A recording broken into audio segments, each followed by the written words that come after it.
Oh oui.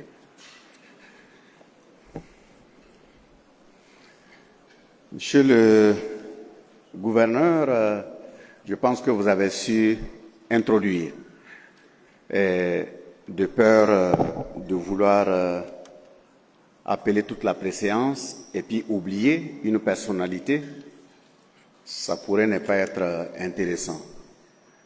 Et permettez, monsieur le gouverneur, avec l'ensemble des entités administratives, militaires, paramilitaires et civiles qui vous accompagnent, et toutes les forces coutumières religieuses qui vous accompagnent, et les organisations de la société civile, les structures des Waïans, également l'ensemble des populations, permettez que je vous transmette très respectueusement les salutations de l'ensemble des membres de la Commission nationale de la Confédération des États du Sahel.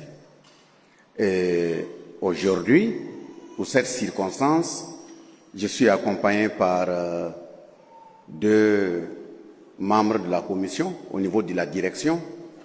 Et je commence par M. Sigiré Adama, qui est le vice-président chargé des questions de développement. Voilà. Et vous avez M. Porgo Karim, qui est mon directeur de cabinet à l'intérim. Il y a le secrétaire général de la commission qui est en mission en Chine. Et il y a le vice-président chargé des questions de diplomatie qui est hors du pays. Et il y a le vice-président chargé des questions de défense et de sécurité qui est présentement dans la région de Nandon. Il y a une autre rencontre très importante au niveau de la commission, donc il pilote ses travaux. Et c'est tout simplement vous dire que on est aussi ténaillé de part et d'autre pour les nécessités de rencontres de travail. C'est déjà une bonne chose, ça nous satisfait beaucoup. Donc, monsieur le gouverneur, je vous réitère notre profonde reconnaissance pour l'accueil chaleureux. Et cette façon de nous accueillir ne nous étonne pas. Ce n'est pas la première fois que vous nous recevez. Le deuxième élément, c'est de vous féliciter pour la mobilisation grandiose que nous constatons, parce que ça a été fait dans un délai assez bref.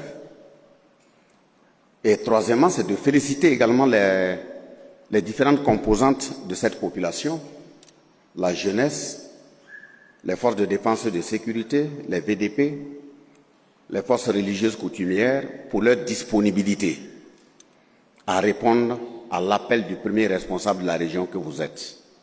C'est en votre honneur. Savoir manager les hommes, savoir conduire les hommes, il n'y a pas meilleur diplôme universitaire qu'on puisse avoir. Donc, on dit qu'un homme bien formé, un homme bien éduqué, quand vous passez dans un milieu, l'histoire doit retenir vos marques, que vous êtes passé par là. En tout cas, par rapport à votre façon de gérer, je tiens à vous féliciter très sincèrement.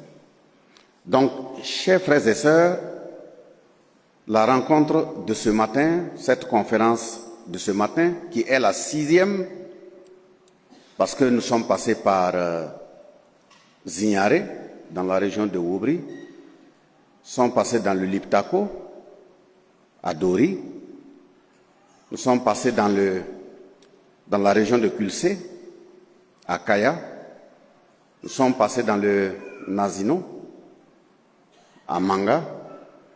Nous sommes ici aujourd'hui, 6e tour, et nous allons poursuivre.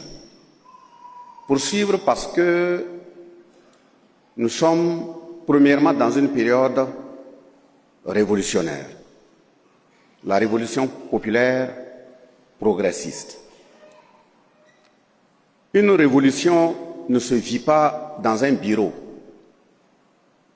Si on dit que la révolution est populaire, ça veut dire qu'elle est portée par les masses. Si la révolution est populaire, ça veut dire qu'elle est portée par le peuple. Si la révolution est populaire, c'est parce qu'elle est portée par les populations. Mais quoi de plus normal, même si ce n'était pas dans le cadre de la Commission nationale de la Confédération des États du Sahel, de rester permanemment en contact avec ce peuple. Parce que dans une révolution, ce n'est pas ce que les dirigeants veulent là qu'ils font. C'est ce que le peuple veut que les dirigeants font. Maintenant, si des dirigeants à un moment donné venaient à prendre une décision qui est contraire aux aspirations, à la vision d'un peuple, il faut aussi l'expliquer. Parce que ce peuple est intelligent, il a les capacités de comprendre pourquoi vous avez pris telle et telle décision. Voilà pourquoi aussi dans une période révolutionnaire ou tout autre, quel que soit le dirigeant et quel que soit son niveau de responsabilité, il doit comprendre qu'il n'y a pas de meilleure sécurité que l'organisation, la mobilisation et la détermination des populations derrière lui. Si un peuple n'est pas mobilisé derrière un dirigeant, c'est qu'il faut te questionner, te réveiller. Il faut aussi faire attention. La mobilisation des populations et d'un peuple derrière un dirigeant, ce n'est pas parce que tu es grand de taille, pas parce que tu es gros, pas parce que tu es plus intelligent, mais c'est parce que ce que tu fais est en conformité avec des valeurs qui permettent à l'être humain d'être véritablement un être humain. Et de ce point de vue, on doit faire en sorte que ce qu'on fait qui est bon, qui va dans le sens de permettre au peuple de vivre de façon libre, de vivre de façon digne, de vivre de façon intègre, n'est pas dévié de ce chemin. Et que le peuple soit un peuple également organisé, conscient, mobilisé, déterminé, patriotique, qui soit en mesure de dire « vous avez pris telle décision, il faut faire attention, vous êtes en train de dévier, revenez ». Et le dirigeant qui écoute également, il a intérêt à revenir. Mais pour pouvoir atteindre ces éléments, que ce soit au niveau des dirigeants, que ce soit au niveau des populations, il y a un devoir qu'on doit s'imposer. Et ce devoir, pour toute personne qui veut avancer, c'est de se poser la question d'où je viens. Quel est mon passé? Où est-ce que je suis? Afin de pouvoir envisager correctement là où je pars. Parce que quelqu'un qui ne sait pas déjà là d'où il vient, il est déjà perdu. Et il risque de façon hasardeuse prendre des décisions du moment, ça veut dire là où il est, pour davantage se perdre en se projetant très mal. Donc quand on veut parler à la population, quand on veut parler à la jeunesse, surtout avec l'esprit d'espérer, dans la mesure où nous savons très bien que tout ce qui respire est appelé à partir, demain nous ne serons pas là, c'est d'avoir un discours de vérité. C'est d'avoir un discours de sincérité. C'est d'être honnête dans ce qu'on dit. C'est d'être loyal dans ce qu'on fait. C'est de parler au nom de la patrie, donc avec un esprit de patriotisme. Parce que justement, il peut arriver à un moment donné où ce qu'on dit, à l'instant T, peut ne pas plaire à l'interlocuteur, mais si c'est ça qui doit lui permettre d'être sauvé demain et d'être une personnalité donnée de dignité, vous avez le devoir de le faire. Parce que autant que nous sommes ici, si on se lève, c'est pas ce qu'on souhaite, et que quelqu'un se présente à l'hôpital, les médecins, les infirmiers qui vont vous recevoir, si c'est une plaie et qu'ils doivent vous soigner, s'ils regardent votre niveau de grincement, parce que vous vous plaignez au moment où ils frottent, parce que ça fait mal, s'il s'en tient à ça et qu'il caresse la plaie va pourrir. Il est obligé de soigner. Même si vous l'insultez, l'essentiel est qu'après la guérison, vous vous rappelez que quelqu'un vous a soigné. Et s'il n'était pas passé par là-bas, vous n'allez pas être en vie. Donc quand on vient, on prend la parole aussi au nom de l'État, dans l'objectif qu'on ait un pays souverain, un pays qui doit pouvoir tenir, même si demain ceux qui parlent aujourd'hui ne sont pas là, il faudrait que ce soit des instants de vérité, de sincérité et de sacrifice. Nous disons que ça doit être des instants de vérité, de sincérité, de sacrifice, parce que quand vous prenez les premières attaques dans notre pays, pour ne pas citer par exemple Nassumbu, Kutuku, vous avez vu déjà comment les nerfs de la patrie ont été touchés. Mais dans des périodes où probablement peut-être des dirigeants n'avaient pas suffisamment le courage de s'assumer. Ça fait donc déjà une année que nous commençons à sentir que le peuple est en train de prendre le dessus.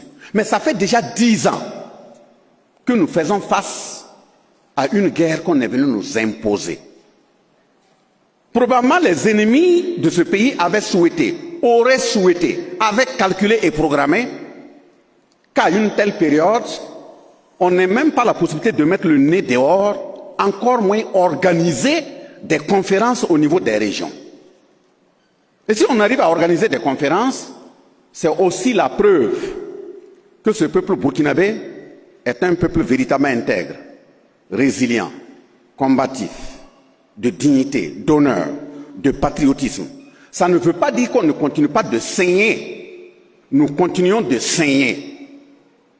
Mais nous sommes appelés à tenir parce que, depuis que notre pays a été créé en tant que colonie en 1919, des ennemis internes ou externes ont toujours tenté de plier notre pays.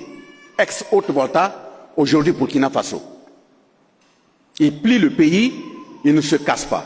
Ils replient, ils ne se cassent pas. Ils continuent de plier, ils ne se cassent pas. Nous disons de façon directe à ces ennemis, qu'ils soient internes ou externes, qu'ils se fatiguent. Parce que l'ex-voltaïque aujourd'hui burkinabé, ce n'est pas quelqu'un qu'on peut plier et puis casser. Pas le plier et puis casser. Et si nous prenons l'Afrique de l'Ouest, l'Afrique de façon générale et l'Afrique de l'Ouest, il n'y a pas un pays qui a traversé, qui a connu les périodes que les voltaïques aujourd'hui burkinabés ont connues. Il n'y a pas un exemple. Parce qu'après la création de la colonie, justement en 1919, vous vous rappelez en 1932, la colonie a été dissoute.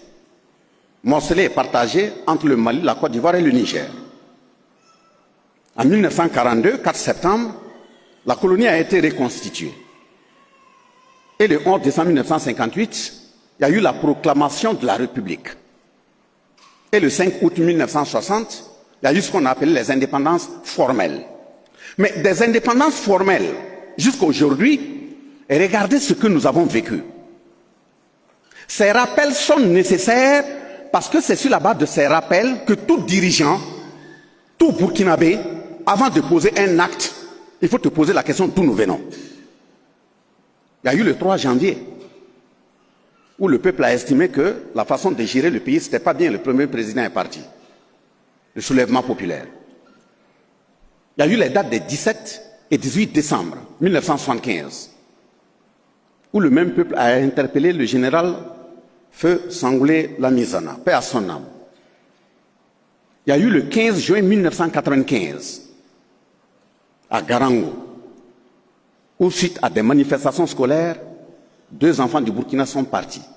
Le pays a été secoué. On a cru qu'il allait se diviser. Avec les interventions, le patriotisme, la compréhension et le dialogue, ça a été maintenu. Après ça, il y a eu le dimanche 13 décembre 1998, l'assassinat de Norbert Zongo et de ses 3 compagnons. Le pays a encore vibré. On a cru que le Burkina allait prendre feu et disparaître. Il est revenu sur ses pieds, il est maintenu. Il y a eu également les 30 et 31 octobre 2014. Après ça, il y a eu le 15 septembre 2015. Etc. On peut en citer. Jusqu'à aujourd'hui. Tous les peuples nous regardent. Mais est-ce que c'était seulement ça qui fonde notre histoire? Les quelques rappels que nous avons eu à faire, à chaque étape, même ceux que nous désignons, en disant qu'ils sont des députés, qui représentent les peuples, ils font des rapports. Les ministères font des rapports. Les institutions de contrôle font des rapports.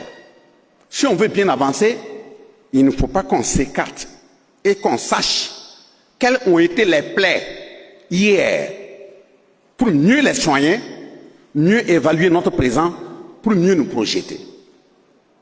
J'ai pris ces exemples pour indiquer que notre pays n'est rien d'autre qu'un exemple de ce que le peuple noir dans sa globalité, a connu, a traversé et continue de traverser. Parce que autant que vous êtes, autant que je suis, quand on jette un coup d'œil également dans le rétroviseur, nous n'avons jamais été considérés comme des êtres humains. Vous êtes connectés, vous avez des portables. Si je parle, vous pouvez aller à l'intérieur, vérifier. Vous tapez le titre, vous regardez. Nous n'avons jamais été considérés comme des êtres humains. Nous avons même souvent été utilisés et considérés moins que des animaux. Liés tout simplement à notre teint, qu'ils ont baptisé teint noir. C'est dans leur langue. Ce n'est pas notre langue. Hein? Ce n'est pas évident que le combat que nous sommes en train de mener, dans 20 ans, 30 ans, 40 ans, quand nos enfants auront goûté aux fruits de la souveraineté, et que ce sera une souveraineté renforcée, ce n'est pas évident que le terme noir là, on ne va pas changer le nom. Pourquoi? Parce qu'on a dit que l'Afrique c'est le berceau de l'humanité. Si l'Afrique est le berceau de l'humanité, ça veut dire que l'être humain a pris d'abord naissance en Afrique. Et les autres ne sont que des variantes liées à l'émigration. Mais quand on te met au monde, et pour une raison ou une autre, tu migres sur d'autres espaces avec les connaissances de tes aïeux, avec l'impact des rayons solaires qui diminuent au fur et à mesure, ton teint change. Tu deviens soit rouge, tu deviens soit blanc, soit jaune. Et puis, ces éléments se réorganisent pour revenir dire, ceux qui habitent sur le même berceau de l'humanité là, il faut les chosifier. Il faut les déshumaniser. En faisant quoi? En votant des lois. Et ces lois, en 1685, pardon, ils mettent ça ensemble, 1685, ils mettent ça ensemble et ils appellent ça le code noir. Et dans ce code noir, on dit qu'autant que nous sommes assis là, nous ne sommes rien. Ça veut dire qu'on peut nous vendre. Ça veut dire que quelqu'un peut venir demander combien nous coûtons, on nous achète. Ça veut dire que si quelqu'un se lève le matin, il estime qu'il n'est pas content, il peut nous traiter comme il veut. Donc, moins que des animaux. Et de 1685, période donc de traite négrière, d'esclavage, qui a été abattue sur les peuples noirs. Et quand je dis abattu sur les peuples noirs, il n'y a pas à dire que c'est les Blancs seulement qui l'ont fait. Hein. Les Blancs ont eu leur part de répression, de déshumanisation sur nous. Les Arabes également l'ont fait. Parce que tout simplement, on estime que nous sommes des Noirs, nous sommes moins même que des animaux. Mais au fur et à mesure que les révoltes montaient pour montrer qu'on n'est pas d'accord, ils se retrouvent au niveau des Blancs en 1884 pour dire que c'est parce qu'ils sont ensemble qu'ils arrivent à s'organiser. Il faut les séparer. Donc, ils posent la carte de l'Afrique et puis ils partagent ça en deux comme des morceaux de viande. Et chacun prend sa part. Ils quittent là-bas, ils disent qu'ils sont maintenant dans une période de colonisation. Et cette période de colonisation, avec les morceaux de cartes de l'Afrique partagée, chacun prend son morceau, il rentre, il pilonne comme il veut. Et encore, il n'y a pas un pays en Afrique et en Afrique de l'Ouest qui a été pilonné comme le Burkina Faso. Je prends deux exemples. Parce qu'en 1893, après le partage, la France a pris un décret pour dire en Afrique, il faudrait qu'il contrôle correctement ses colonies afin que des habitants de ces colonies n'aient pas développé des colonies anglaises et autres.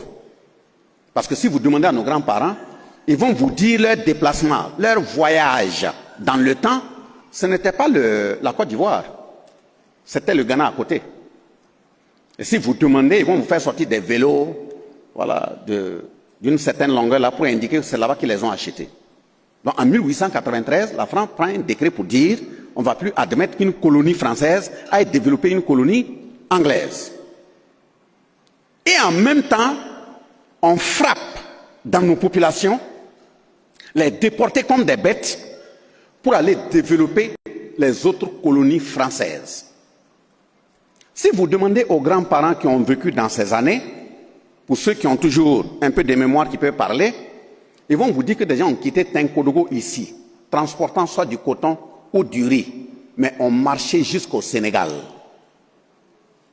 Transporter des matières ici, marcher d'abord arriver au Mali, et du Mali, ils marchent jusqu'au Sénégal. On peut prendre 500 personnes.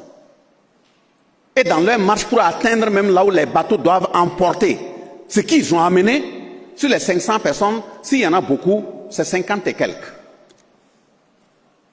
Soit il y a certains qui piquent des crises, ils tombent, ils meurent.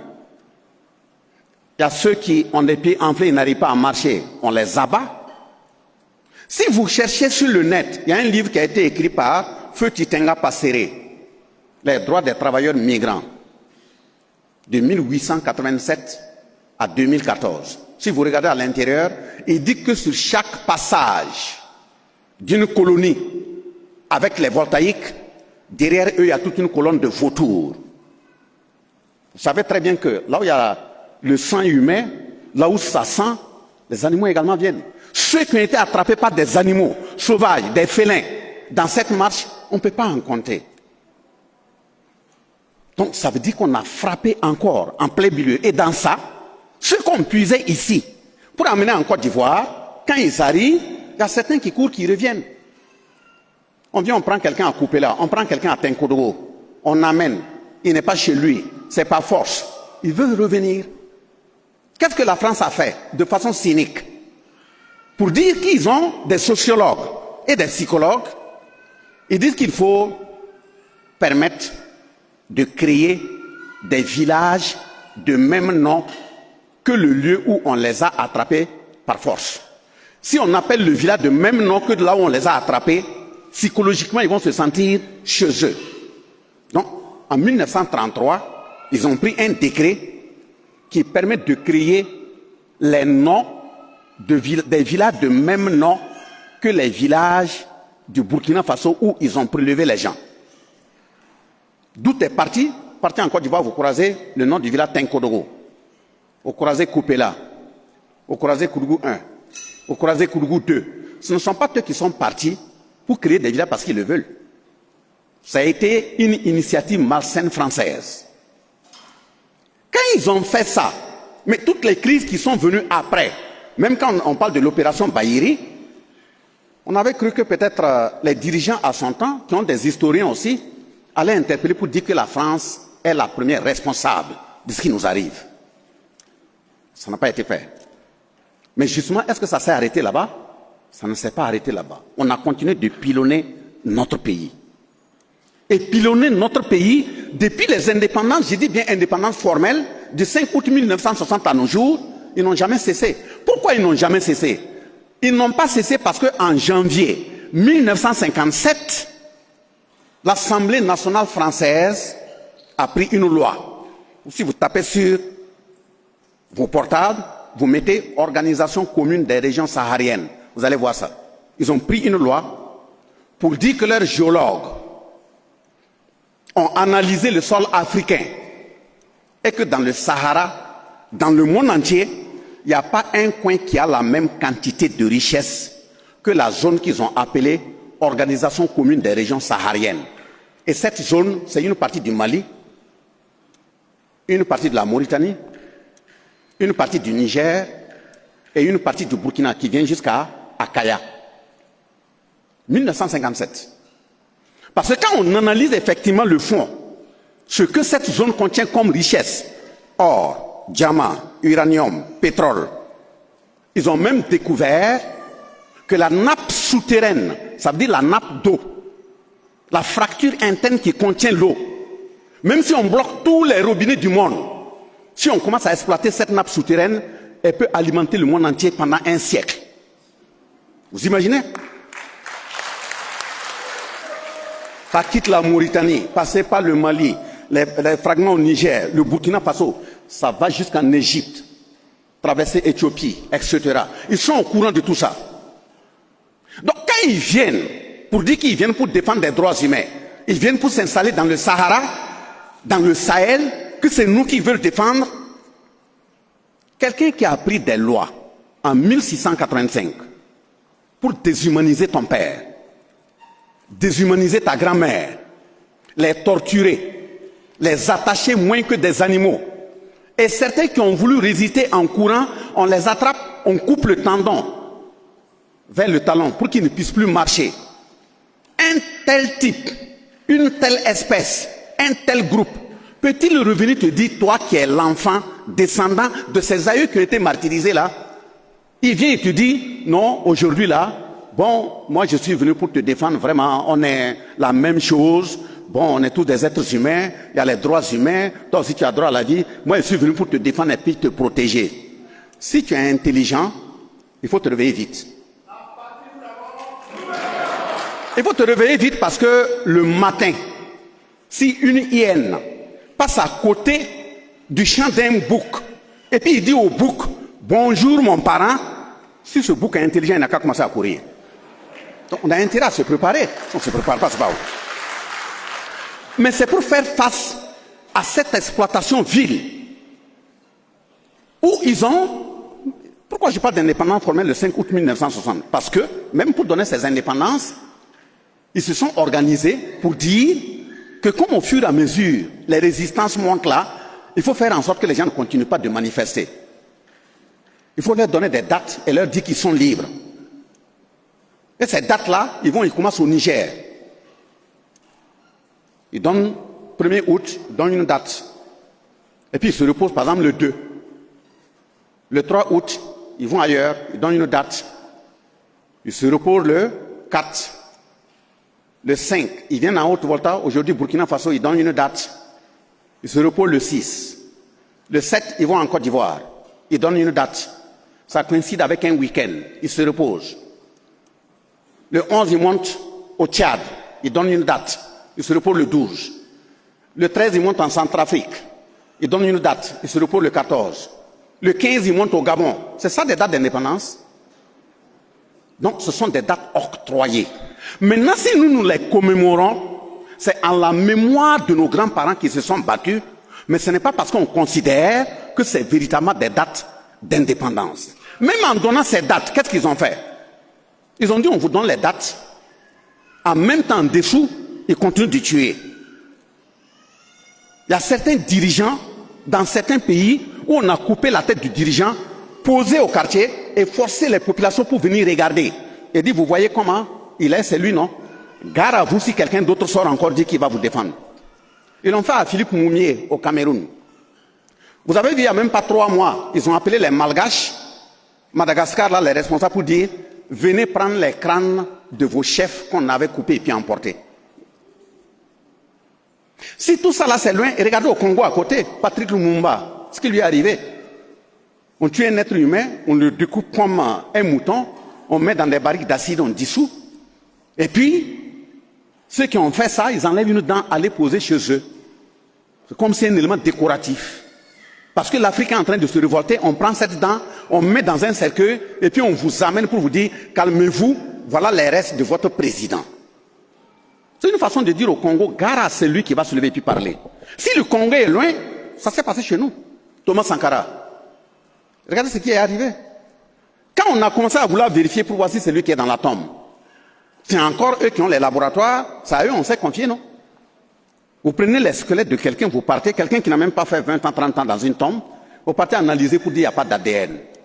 Or, vous avez les mêmes appareils qui peuvent, même si on trouve un os en paléontologie dans le sol, même s'il a 1000 ans, vous pouvez déterminer son ADN et même reconstruire la forme et le teint de l'intéressé par ordinateur. Mais lui, il n'a même pas encore fait 30 ans, vous dites que vous ne connaissez pas ça. D'abord, c'est parce qu'il est un noir. Deuxièmement, ce ne sont pas vos intérêts qu'il défend. Troisièmement, c'est pour mettre en garde toute personne qui va agir comme lui. Donc, tous ces assassinats, et ça continue. Ça, c'est ce qu'on a vu physiquement. Que ce soit les Modibo Keïta au Mali et autres, ceux qui sont partis par les tortures des prisons, les empoisonnements, on ne peut pas compter. Malheureusement, j'ai dit malheureusement, et je répète malheureusement, l'ensemble de ces leaders dont j'ai pris l'exemple, ils se sont assis derrière l'eau, prendre leur café, leur Nescafé, pour monter le scénario, mais qui a appuyé sur la gâchette? C'est un noir. Qui a découpé? qui a attrapé, donné pour qu'on découpe? C'est un noir.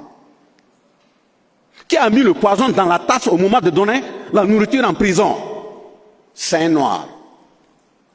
Sommes-nous maudits? Tant? Croyez que nos grands-pères, nos aïeux qui sont sous le sol, quand ils nous regardent, ils sont fiers. Et on en trouve dans nos pays, dans nos contrées, aujourd'hui toujours, ces mêmes types de personnes qui sont capables de dire, c'est toi qui veux défendre tout le monde, non? On va te mettre devant le fait accompli que tu n'es rien. Lecointre, le général Lecointre, quand il sort, il s'assoit à France 24. Et il dit, eux, ils se donnent 10 ans, ou moins de 10 ans, qu'ils vont revenir au Sahel, avec l'ensemble des armées au niveau de l'Europe. Il sait de quoi il parle. C'est parce que leurs sociologues, leurs psychologues nous ont étudiés, ils ont dit, tenez bon, on va d'abord les manipuler pour qu'ils s'entretuent, et puis après, quand la force va baisser, on va venir les nettoyer. Et on se laisse engager dans un certain type de ce jeu. Mais ce sont eux encore qui changent les termes, les mots, dans leur langue, au fur et à mesure qu'on avance. Traite négrière, esclavage, colonisation, décolonisation, et ils disent aujourd'hui, ils ajoutent cette décolonisation, donc le néocolonialisme là, ils disent qu'on est indépendant, la période d'indépendance, donc de démocratie. Encore les termes, démocratie. Mais vous pouvez venir nous montrer ce que c'est que la démocratie? Est-ce que vous pouvez venir... D'abord, on dit que l'Afrique est le berceau de l'humanité. Ça veut dire que vous êtes nos descendants. C'est le manque de rayonnement solaire qui a fait que vos peaux ont changé de teint. Vous pouvez venir nous apprendre ce que c'est que la démocratie. Malheureusement, comme ils sont venus, ils ont désarticulé notre société. Et ils nous ont donné une certaine façon de voir. Ils ont construit leur école. Ils ont fait des lessivages dans les cerveaux. On ne peut que raisonner plus ou moins comme eux. On nous a inculqué de façon insidieuse une maladie intellectuelle. De sorte que nous-mêmes, on se renie. Parce qu'on ne lit pas pour savoir d'où on vient. Vous parlez de droits humains. Mais ces mêmes droits humains-là, j'ai dit vous êtes très mal placés pour nous les apprendre parce que en 1312, vous avez écrit dans les documents pour dire que c'est Christophe Colomb qui a découvert les États-Unis d'Amérique. 1312, le Mali ici était un royaume. Le roi là c'était Mansa Aboubakari II. Pour le moment, on n'a pas encore trouvé un Richard en Afrique comme lui, il a été. C'est lui, dans sa prospection et dans ses voyages, a été le premier être humain à mettre pied aux États-Unis en 1312. Et vous, votre répondant appelé Christophe Colomb, a été là-bas 180 ans après, à savoir en 1492. Mais vous avez écrit dans des livres pour dire que c'est Christophe Colomb qui a découvert les États-Unis. Moi-même qui suis enseignant, un enfant décide comme ça, je lui donne 20. Ça dit, moi-même, j'encourage l'enfant à mentir. En oubliant notre grand-père qui est au Mali. Ça, c'est sérieux. Il y a un problème. Dans les mêmes livres, ils viennent et disent, non, nous, on ne connaît pas droits humains. La Déclaration universelle des droits de l'homme et des peuples, du citoyen, qu'eux, ils ont mis en place, c'est ça qui est bien, le 26 août 1789. Et après, il vient au 10 décembre 1948 pour dire la Déclaration universelle des droits de l'homme. Voilà, c'est eux qui tiennent la loi. Or, que ce soit la Déclaration universelle des droits de l'homme et du citoyen du 26 août 1789, que ce soit celle de 10 décembre 1948, ils ont calqué tout simplement le contenu de la charte de Kouroukanfouga de 1236 au Mali à côté. La charte de Kouroukanfouga, prenez à l'intérieur là, tout ce qui est dit dans la Déclaration universelle des droits de l'homme là, ça existe. Ça dit, vous n'avez pas été les premiers à connaître ce qu'on appelle droits humains. Dans cette charte, c'est indiqué comment la société doit être organisée, comment la famille doit fonctionner. Quand vous êtes devant une personne âgée, quel doit être votre comportement? Même quand on doit juger quelqu'un, comment ça doit être procédé? Si vous partez dans votre champ d'arachide ou bien de maïs, vous trouvez quelqu'un, un étranger, qui coupe, qui est en train de manger, vous ne devrez pas le traiter de voleur. Il sera traité de voleur si et seulement si il tient un sac en main pour manger et mettre dedans. C'est en ce moment qu'il y a un problème. On ne traite pas quelqu'un qui a faim de voleur. Mais s'il est venu arracher pour manger et puis continuer, vous le laissez. Tout ça, c'est dit dans la charte. Même la gestion de la brousse, de l'environnement, tout ça, c'est dit à l'intérieur. Si une femme et puis son mari ne s'entendent pas et on doit procéder à un divorce, comment ça doit se faire? Tout ça c'est dit. Vous voyez, depuis 1236, que nos aïeux étaient devant, on a mis tout ça où? Mais justement, c'est parce qu'ils nous ont cadenassés à 4 points. Ils nous ont cadenassés politiquement, ils nous ont cadenassés économiquement, ils nous ont cadenassés au plan sécuritaire et ils nous ont cadenassés au plan culturel. Ils disent, bon, comme ils ont donné les indépendances formelles, on sait que ça ne contient rien, et ils disent à ceux qu'ils ont choisis pour diriger nos pays là, ne te crois pas président, hein? C'est nous qui t'avons mis ici. C'est nous qui te disons ce que tu dois faire. Il faut bien le retenir. Et retiens que tu n'es rien. Parce que quand l'intéressé est désigné en tant que président, on donne l'impression que c'est nous qui l'avons élu, c'est eux qui l'appellent là-bas. On prépare sa venue d'abord. Et puis on le reçoit dans leur truc culturel, dans leur chambre noire, où on met des épées de part et d'autre, on met des musiques qu'il n'a jamais entendues, on met des écharpes sur lui, il ne sait même pas où est-ce que ça a été badigeonné, on lui donne des décoctions, il boit. Et sans ce moment, on lui dit, à partir d'aujourd'hui, tu es président en notre nom, tu ne réponds que de nous. Et comme tu ne réponds que de nous, quand tu vas retourner, on te donne une liste. Qui doit être ton premier ministre? Qui doit être le ministre de la Défense? Qui doit être le ministre de la Sécurité? Qui doit être le ministre des Affaires étrangères? Voilà. Et qui doit être le ministre de l'économie et des finances? Le reste, le nombre d'ethnies que vous avez dans le pays, le nombre de religions, le nombre de régions, partagent avec les autres postes pour que les populations croient que c'est leur gouvernement. Donc, on met en place une constitution, voilà la loi. Mais le contenu de la loi est un peu badigeonné pour donner l'impression que c'est différent de Code noir de 1685. On dit voilà votre loi même, la constitution, c'est ça. À l'intérieur, on le rassure, n'ayez pas peur, si vous voulez voler. L'essentiel est que ça, nous, vous ne devez pas mentir. Et quand tu vas aller là, voilà 11 comportements que tu dois avoir. Le premier comportement, ta maison où tu habites, tu dis que c'est la présidence là. Et tout ce qu'on a fait pour vous là, vous croyez que nous, on vous a fait du mal là. C'est du bien qu'on vous a fait. L'humiliation apportée à vos grands-parents, tout ça là. Nous, on a bien fait. Donc, vous nous devez. Premier accord, vous devez payer la dette coloniale.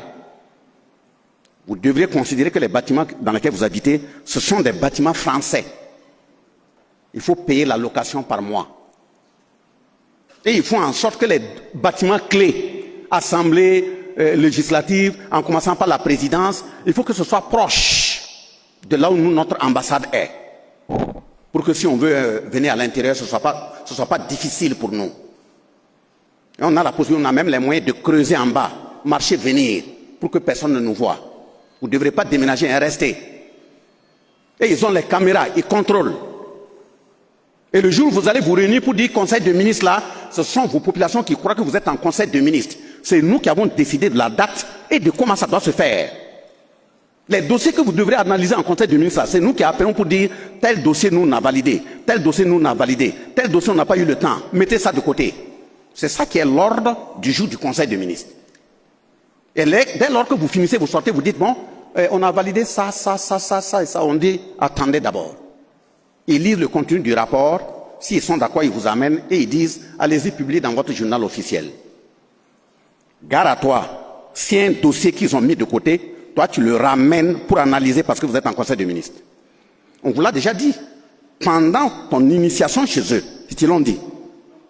Donc le deuxième élément, après la dette coloniale, on te dit que le franc CFA qu'ils ont créé là, depuis 1945, par décret signé par De Gaulle, son ministre des colonies et son ministre des Finances, gare à toi si tu crées une autre monnaie.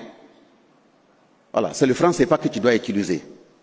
Troisième élément, si tu dois goudronner une route qui doit quitter Tenkourou aller à Ouaga, tu informes notre ambassade.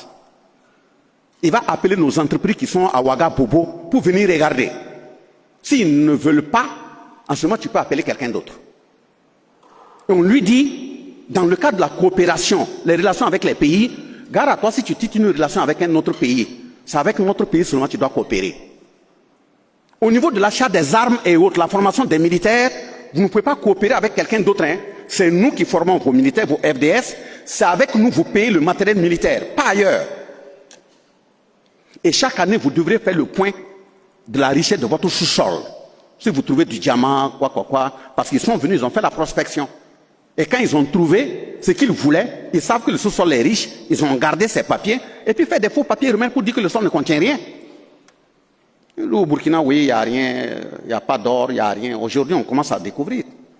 Donc, dans leur constitution, ils disent, comme c'est notre répondant, les élections là, on va mettre 2 mandats. Mais c'est pas grave, ne t'inquiète pas, hein, on met 2 mandats, c'est pour la forme. C'est pour tromper le peuple. Sinon, c'est pas 2 mandats. Tant que tu vas rester et faire ce que nous on dit de faire, tu feras autant de mandats que tu voudras. 1 mandat, 2 mandats, 3 mandats, 4 mandats. Si on évalue et que c'est ce que nous on dit que tu fais, on modifie la Constitution. On peut même dire, tu peux être élu indéfiniment. Si tu as été même un bon élève, tu as bien répondu, si tu veux même après ta mort, nous on peut garder le fauteuil 1 an avec ton nom. Vous voyez ça? Nous aussi on dit on a des présidents. Et puis on dit bon, tous ceux qui t'accompagnent à agir pour nous là, il ne faut pas qu'ils s'inquiètent, ils peuvent voler. S'ils volent, ils ne seront pas jugés comme tout le monde. Il faut mettre ce qu'on va appeler une cour, une haute cour de justice pour eux. Et ils ne sont pas comme des citoyens. Donc, tu voles un poulet, tu vas faire 5 ans en prison. Bassolma est ministre ou président d'institution, ils volent des milliards, ils sont au courant, on ne l'amène pas en prison. Pourquoi? Parce que c'est la haute cour de justice qui doit apprécier celui qui a agi pour la France. Et dans cette haute cour de justice, on met mes collègues, anciens ministres, anciens présidents d'institution, anciens députés, qui sont eux aussi tous des voleurs.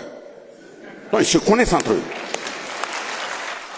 Quand ils commencent, on programme le jugement. Quand ça approche, on trouve que les gens sont mobilisés. Ils font tout en bas. Un des retraités parmi eux là meurt. On dit oui, ils ne sont plus au complet. On va attendre de compléter la cour. Donc ils vont rester dans compléter la cour là, infini. Les élections sont truquées. Il n'y a pas de justice. Et troisièmement, on dit aux politiciens qui agissent en leur nom là, saccagez votre base culturelle dans les villages. On a déporté vos chefs, on les a découpés. Mais il y a certains qui continuent d'être teigneux. Il faut les décaper. Donc on prend Bassolma, comme c'est la campagne, il rentre au village. Le chef du village qui est là, qui est toujours correct, qui suit les ancêtres, on lui dit non, laisse-le. Va payer un bonnet, paye une canne, va dans un autre quartier, installe un autre chef. Et donne-lui de l'argent. Conséquence, on se retrouve dans des villages, 3 chefs, 4 chefs, 5 chefs. Parce qu'ils aiment l'argent. C'est sur ce point-là, je dis, je ne suis pas d'accord avec les ancêtres. Parce que les ancêtres se promènent trop. Ils ont commencé à se promener trop. Parce que quand quelqu'un va prendre une canne, il va prendre un bonnet, il vient, il s'assoit, il dit que lui, il parle au nom des ancêtres. Mais 3 jours même, c'est trop. Appelez-le, il n'a qu'à rendre compte. On va voir qui va venir prendre, mais vous laissez les gens comme ça. Donc, ce politicien va, voilà, il dénature tout, il n'y a plus de coutume, il n'y a pas de hiérarchie, il n'y a plus de discipline, et mieux, dans notre façon de nous comporter, on indique au village que la seule valeur, c'est l'argent et le matériel. La seule valeur, c'est l'argent et le matériel. Voilà pourquoi les chefs doivent faire en sorte à assainir le milieu coutumier et religieux. C'est ça aussi le retour aux sources. Il faut assainir. Donc, comme les gens aiment l'argent et le matériel, Bassolma qui est le petit frère qui est en ville, parce qu'il a un minimum de billets de banque, il vient au village, son grand frère direct. Et au village, on ne le respecte pas. Quand il y a un problème, on saute, c'est Bassolma qu'on appelle parce que lui, il a l'argent. Il ne le dit pas oui et fort, mais c'est ça. Dans le comportement là, c'est ça. Il y a une réunion. Vous allez vous retrouver au lieu de la réunion, dans notre éducation traditionnelle, une personne âgée ne reste pas debout pour donner une chaise à un enfant. Ah non! Une femme en grossesse, une femme qui porte un enfant, une personne âgée, dès qu'ils arrivent là, il faut libérer la place. Mais justement, on dit oui, les cimetières sont pleins de jeunes, les jeunes meurent, les vieux ne meurent pas. Non, les jeunes se tuent. Les jeunes ne meurent pas, hein, ils se tuent. Pourquoi? Parce que si toi tu vas dans un lieu, on dit c'est une rencontre. Parce que je viens de la ville, je suis bien habillé, ou bien j'ai l'argent, on prend une chaise, on vient, on me donne. Moi je m'assois. Le premier responsable même de la réunion là, le plus âgé là, il est assis par terre, à peine négligé. Mais la mort est à côté, et la mort dit, bon, va dans tel groupe, on a un programme là, tu prends le plus âgé. Et le plus âgé là, c'est celui qui est assis sur la chaise là. On vient, on te prend, tu n'es pas assis à ta place. Tu es parti. On va dire qu'il est parti. Donc, vous voyez politiquement, comment on a saccagé notre société en cadenant ça. Quand ils ont quitté là-bas, ils sont tombés sur le pilier sécuritaire. Vos grands-parents vont vous dire que peut-être avant, à Tinkourgo, on ne rentrait pas au hasard. Si un étranger rentre, ou quelqu'un rentre, il fait du mal, il ne peut pas facilement ressortir. Mais ils ont tous saccagé au plan sécuritaire. Et ils ont même eu l'audace, nos gendarmes, nos militaires, nos policiers, nos douaniers, nos eaux et forêts, nos GSP, quand ils doivent se retrouver pour analyser des questions même internes du pays, des étrangers viennent, ils prennent de la place, ils sont assis, des oreilles rouges. Ils écoutent. Oui, quand ils finissent, des gens qui sont très compétents, nos frères, ils décident comment on va payer quand même l'armée là, manque de 10 revolvers, de 10 PA ou bien de 3 Kalash. Bon, le rapport est clair. Il faut transmettre à qui de droit pour que l'armement soit payé. Les individus vont s'asseoir derrière pour dire non, c'est pas à vous de décider. Non, non, non. Ils prennent le rapport et puis ils disent d'attendre. Il faut qu'eux, ils appellent de l'autre côté leur chef, le président, qui va prendre son Nescafé.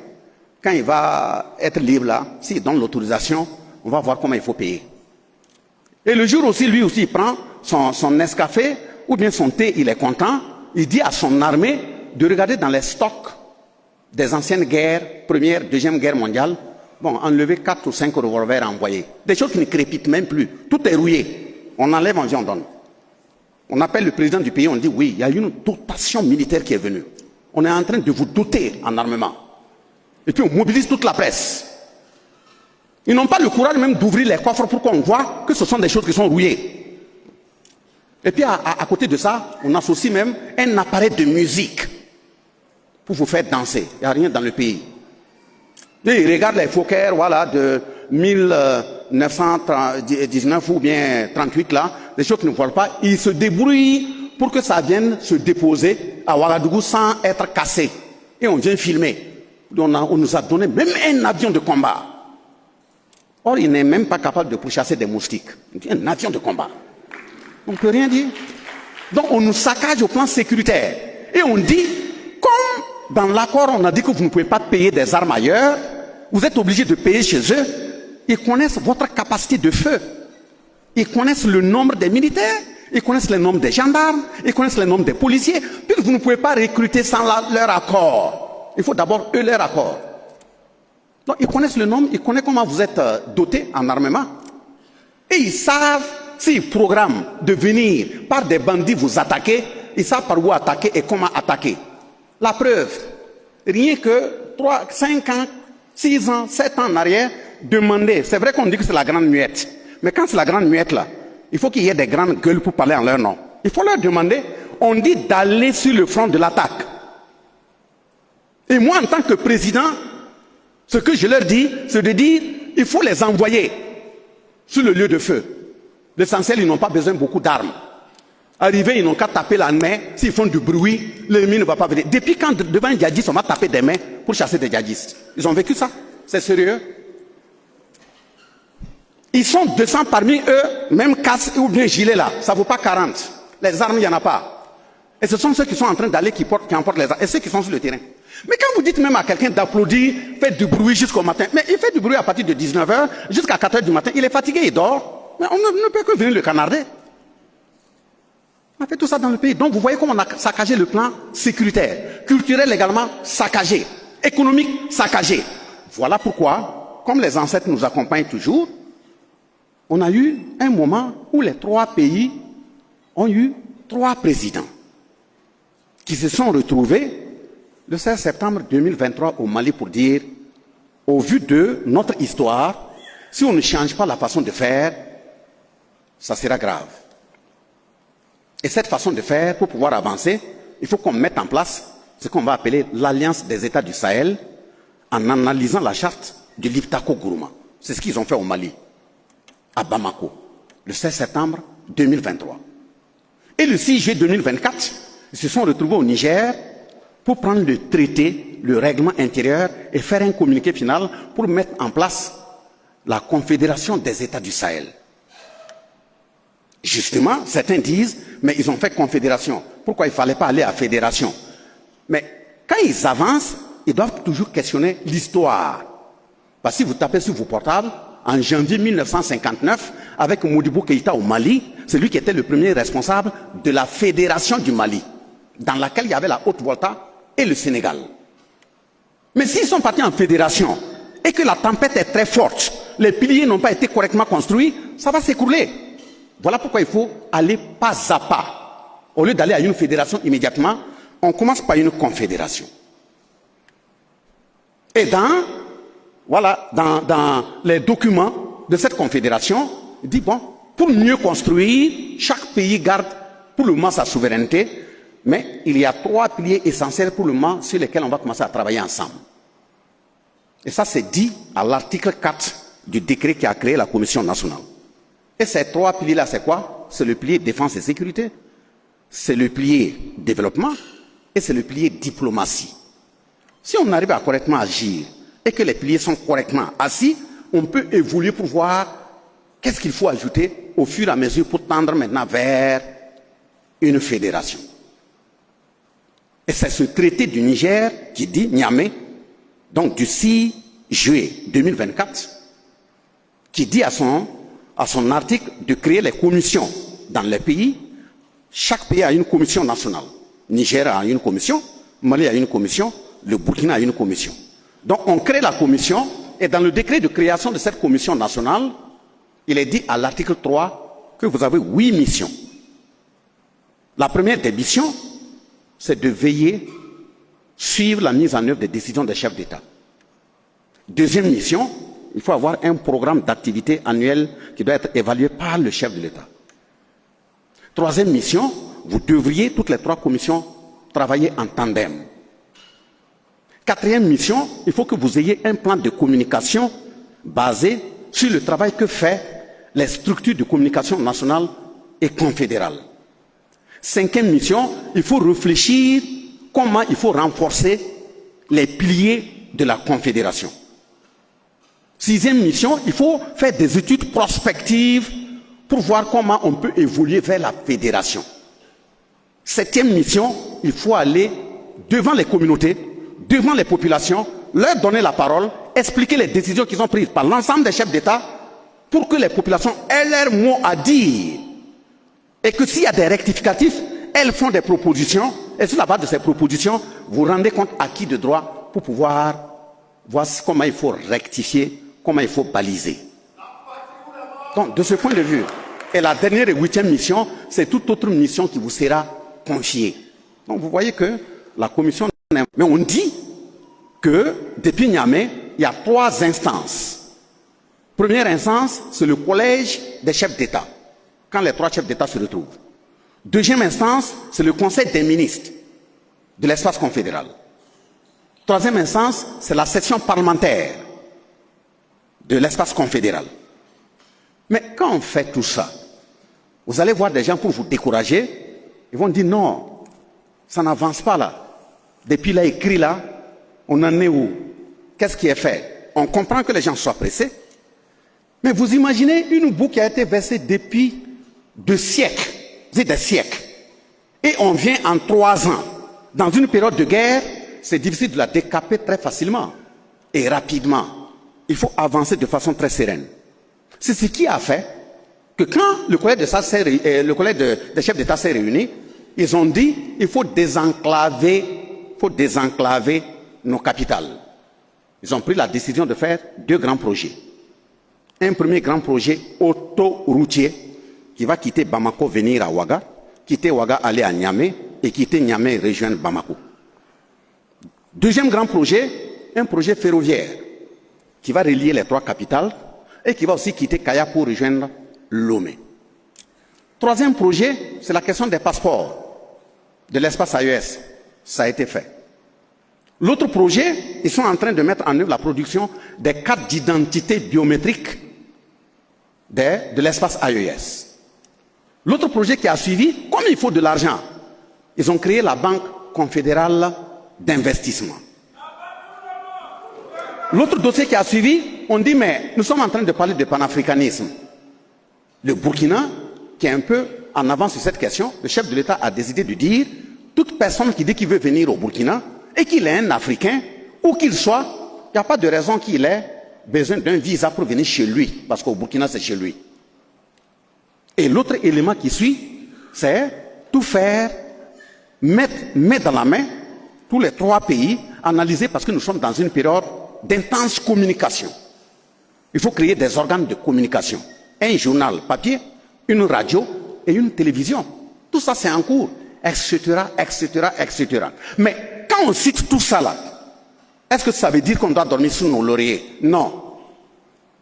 On ne doit pas dormir sous nos lauriers parce que ceux qui sont en face, de la façon dont ils ont cisaillé nos grands-parents jusqu'aujourd'hui, si nous faisons une erreur dans l'élan actuel de la conquête de la souveraineté, si nous nous amusons, ce n'est pas ceux qui sont seulement vivants qui seront saccagés. Même nos enfants qui ne sont pas encore nés vont payer le prix. C'est ce qui fait, je dis, c'est comme si les 3 pays, les 3 présidents, les peuples unis dans l'espace sont montés sur un engin explosif dont la fragmentation peut toucher toutes les générations. Ça veut dire que ceux qui sont dans les familles, parce qu'on dit littéralement, si un sorcier vient prendre quelqu'un dans une famille, c'est qu'il y a une connivence interne familiale. Donc ceux qui croient qu'ils peuvent servir de bras armés de ces impérialistes pour venir détruire la conquête de la souveraineté, qu'après eux ils pourront bien vivre, ils seront à l'aise, ils n'ont qu'à aller rentrer dans la case de leurs grands-parents afin de se réveiller très rapidement parce que c'est faux. Après t'avoir utilisé, toi-même tu seras cisaillé. C'est cette conscience qu'on doit avoir.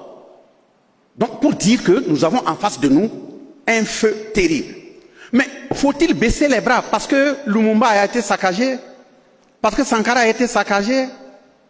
Parce que les Modibo ont été empoisonnés? Non. Un homme doit avoir, s'il a une bonne éducation, il doit avoir l'engagement, la détermination, le patriotisme de mourir utile. Et mourir utile, c'est quoi? Parce que on peut ne pas être là, on vous met dans un cercueil, on amène au cimetière. Ça, peut-être, tu as disparu.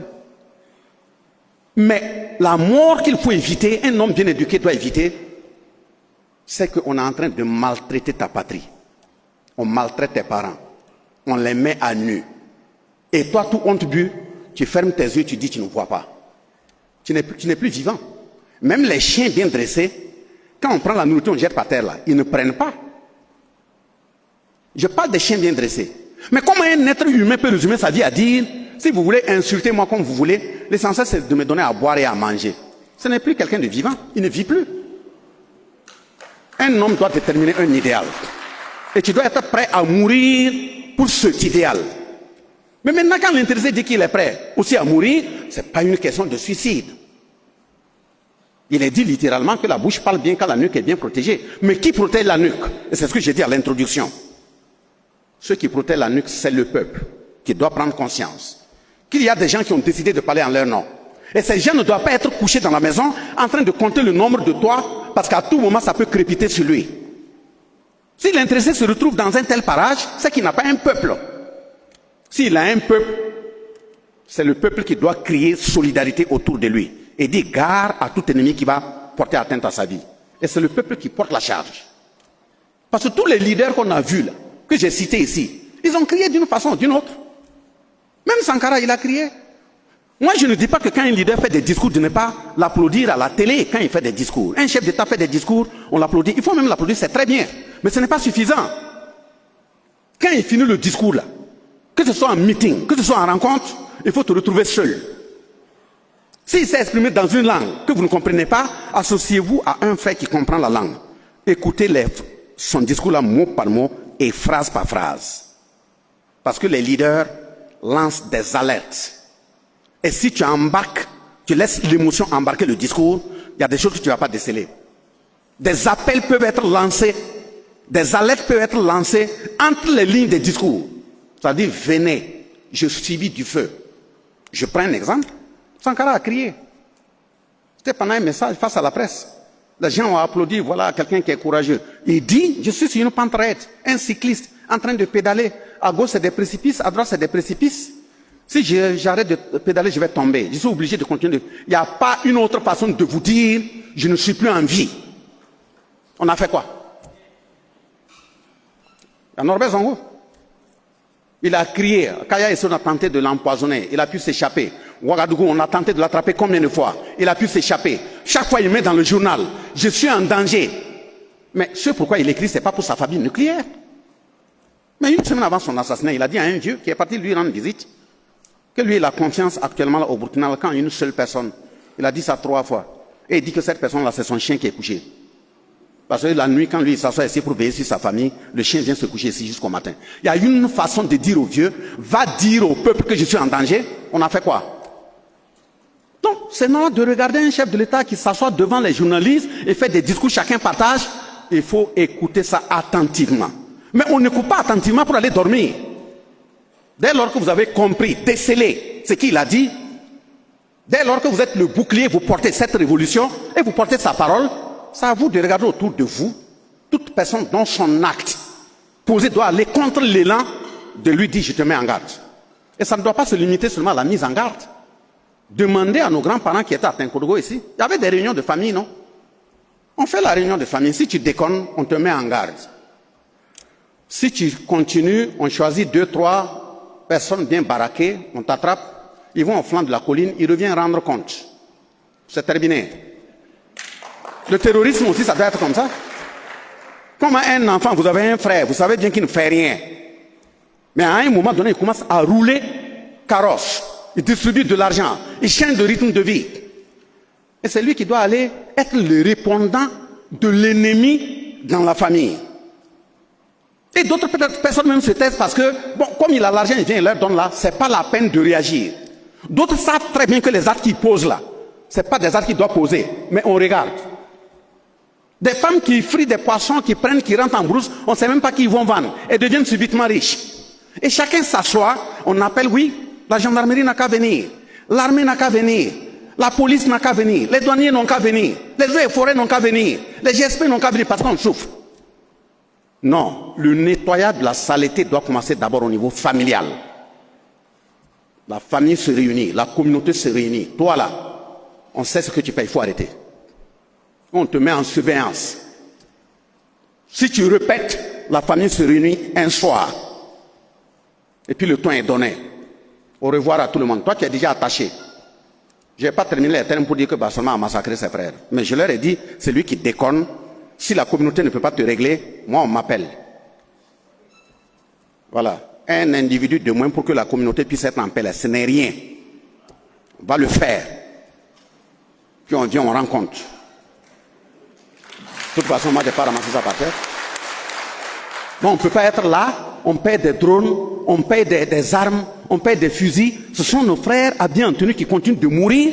Ils viennent même souvent dans certaines localités où on constate que même l'embrasement là, c'est à partir du social, c'est à partir du familial. Vous voulez qu'il soit un sorcier pour détecter qui est complice, qui n'est pas complice? Pourquoi on fait ça entre nous? Vous imaginez encore entre nous, et ils vont se lever, ils portent leur tenue, ils chargent des camions, des centaines de camions et des centaines de camions pour aller délivrer des frères qui sont dans le fin fond, en sautant sur des mines. Quand ils font ces missions, s'ils reviennent, si ce n'est pas 5 morts, c'est 10 morts. Ça veut dire qu'on déchiquette des Burkinabés qui mettent leur vie dans la balance pour aller permettre à d'autres Burkinabés de survivre.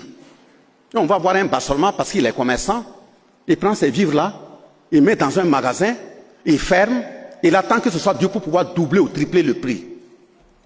Ce n'est pas plus terroriste que ça. Après, on doit prendre une mesure, ces types de magasins-là. Si on les découvre, on les casse et les populations se servent gratuitement. Parce que ce sont des frères militaires, douaniers et autres qui sont tués pour pouvoir le faire. On va faire ça. Donc, la population, le peuple cotise. Le chef de l'État prend la décision. L'armée, les FDS et VDP se sacrifient. Et puis toi, tu veux utiliser ça pour t'enrichir. Mais vous croyez qu'un tel individu qui a fait tel choix, est-il prêt à changer? Il ne sera jamais prêt à changer. Donc la question sécuritaire, là, c'est notre souveraineté, qu'on fasse en sorte que quand ces trois chefs d'État donc, ont décidé, ils ont dit on avance. On avance là, il faut chercher la souveraineté. La souveraineté également au niveau des quatre pôles. Politique, économique, sécuritaire, culturel. Au niveau de sécuritaire, on a dit, pendant la réunion de nos militaires, les gendarmes et autres là, les étrangers qui venaient vous s'asseoir là, rentrez chez vous. On vous appelle des coopérants militaires ou bien c'est quoi là? D'ailleurs, même souvent, certains, c'est des va-nu-pieds qu'on ramasse là-bas, on vient s'asseoir ici, parce qu'il a le teint blanc, on croit qu'il est intelligent. Vous rentrez chez vous. Nos jeunes, nos frères, nos sœurs là, qui portent la tenue, ils sont intelligents. Ils peuvent tout régler. Mais avant de le faire, on informe votre patron, votre père, que nous, on va changer de partenaire. Ce qu'il avait dit aux anciens présidents, que c'est écrit, dit de façon secrète qu'il ne doit pas changer de partenaire là. Nous, on va changer. On est prêt à mourir pour ça. Et nous disons, vos représentants qui sont dans le pays, qui sont des ambassadeurs, là, on leur dit que nous, on va commencer à regarder là où il y a nos intérêts et on va changer. L'ambassadeur qui estime que ça ne lui plaît pas, les frontières ne sont pas fermées. Fais ton sac et pars. Parce que nous, on va changer. On ne va plus rester à commander des armes. Tu veux commander des armes? Oui, il faut informer la CEDEAO, il faut informer l'Union européenne. Si ça ne se bloque pas là-bas, il faut informer la France. Et quand la France estime que vraiment elle n'a pas intérêt, elle met son droit de veto en écrivant à là où vous avez commandé l'arme là, c'est pas la peine de livrer les armes. Vous partez dans les banques pour prendre un prêt, pour payer des armes, on dit non, eux ils ne donnent pas des prêts pour payer des armes létales, des objets létaux. Ah bon, c'est pas des moustiques qui meurent ici. D'abord on change de partenariat, on change les partenaires, et nous on regarde parmi les partenaires, quels sont ceux qui font les très bonnes armes. Puis on va aussi dans leur usine, on regarde et puis on commande. Et dans cette façon d'aller commander, on va même trouver que ceux qui nous avaient dit de ne même pas acheter ailleurs, là, déjà eux aussi se cachaient venir acheter pour aller mettre leur marque et puis nous revendre cher. On va s'asseoir, on se regarde. Vous êtes là, non? Nous aussi on est là. Par où on est venu, nous on ne sait pas. Donc il y a un combat sécuritaire à mener pour atteindre cette souveraineté sécuritaire. La souveraineté politique, c'est de ne plus continuer à faire comme avant. Depuis 1960 à nos jours là, quel type d'élection on n'a pas fait? Ça nous a donné quoi? On fait des élections, on donne de l'argent, des projets à gens. Ils vont, ils vendent le pays. Ils prennent un projet de 10 milliards pour venir construire une école. Ils fabriquent des papiers pour dire non, tout est correct. Ils enlèvent 4 milliards, il va écrire un compte chez eux là-bas, ils mettent dedans. Eux-mêmes, ils savent qu'il est voleur. Il ne fait rien, il a ramené 4 milliards. Si le partenariat est bon, pourquoi vous ne le ramenez pas? Pourquoi vous ne le dénoncez pas? Et puis on vit comme ça? Non. Il faut qu'on bataille pour avoir des très bonnes assises, une bonne constitution, dans laquelle, en principe, au fur et à mesure qu'on avance, il faudrait que celui qui est élu, ou bien qui est nommé à un poste de responsabilité là, tu viens, sur la terre de tes aïeux, tu prends l'engagement de ne pas trahir. Et si tu trahis, eux qui sont dans le sol là, 3 jours, ils n'ont qu'à t'appeler. Et puis on te laisse mener ta mission. Si tu ne veux pas, on ne t'a pas forcé. Quand on veut parler de ça, les gens commencent à dire non, non, non, pas amener les gens en arrière. Taper sur le net, le cas du Japon, ça se fait. Quand ils te forment, tu finis, on veut t'envoyer en mission là. Tu viens te mettre à genoux devant le chef, le responsable du pays. Tu ramasses la terre, tu dis ça c'est la terre du Japon. C'est avec ça on t'a nourri. C'est l'eau venant de ça qu'on t'a entretenu. Tu vas en mission au nom du Japon. Le Japon est au-dessus de ta vie. Et tu répètes ça. Et on cite les 7 valeurs. Courage, intégrité, dignité, honneur, patriotisme. Si tu trahis une de ces valeurs, avant même que l'État ne dise qu'il va intervenir, mettre fin à ta vie, ton sabre là est utilisé pour t'auto-éliminer. Ça se fait au Japon. Pourquoi pas ici?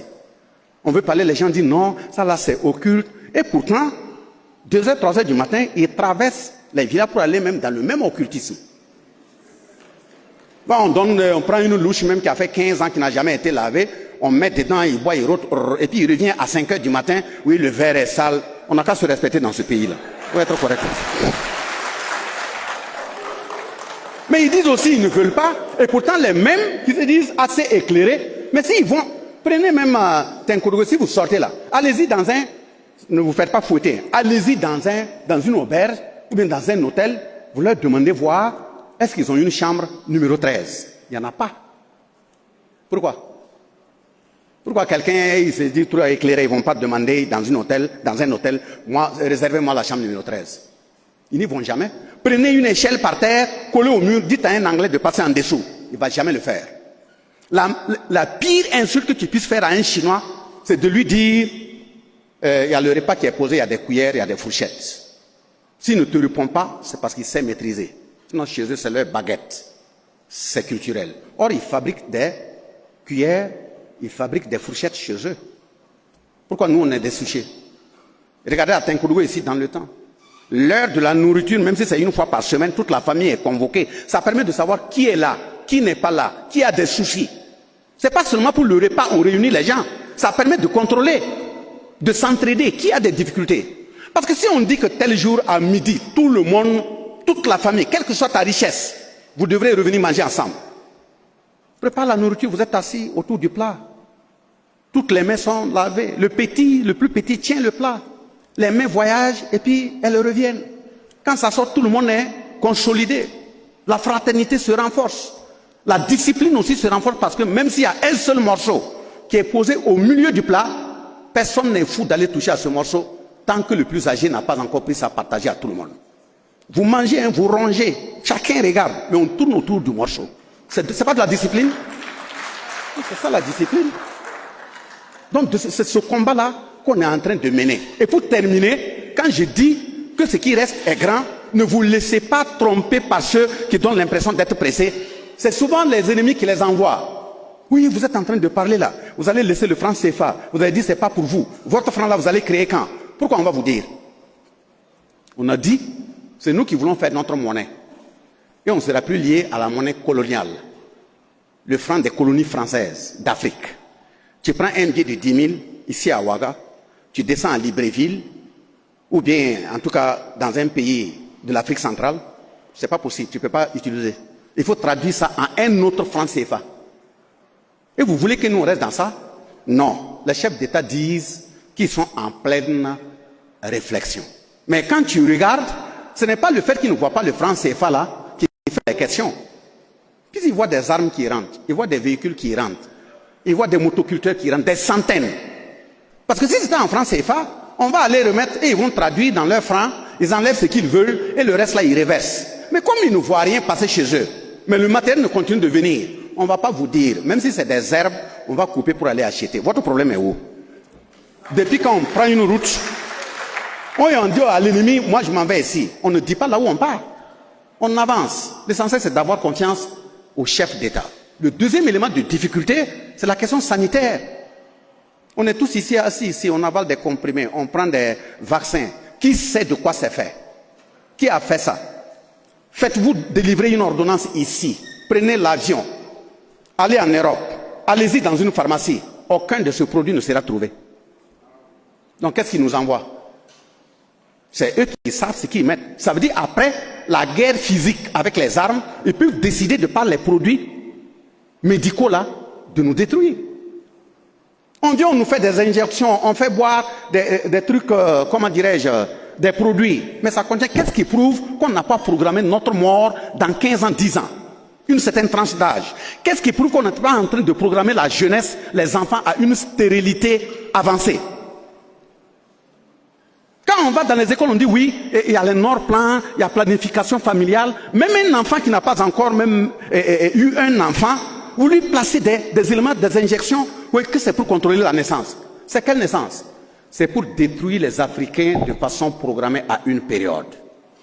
On ne doit pas l'accepter. Voilà pourquoi le chef de l'État a dit, on va retourner petit à petit, non seulement à faire la plantation des plantes médicinales, et puis aussi, il faut que techniquement, ceux qui étudient à l'extérieur, quand ils vont revenir, on commence à fabriquer nos propres produits.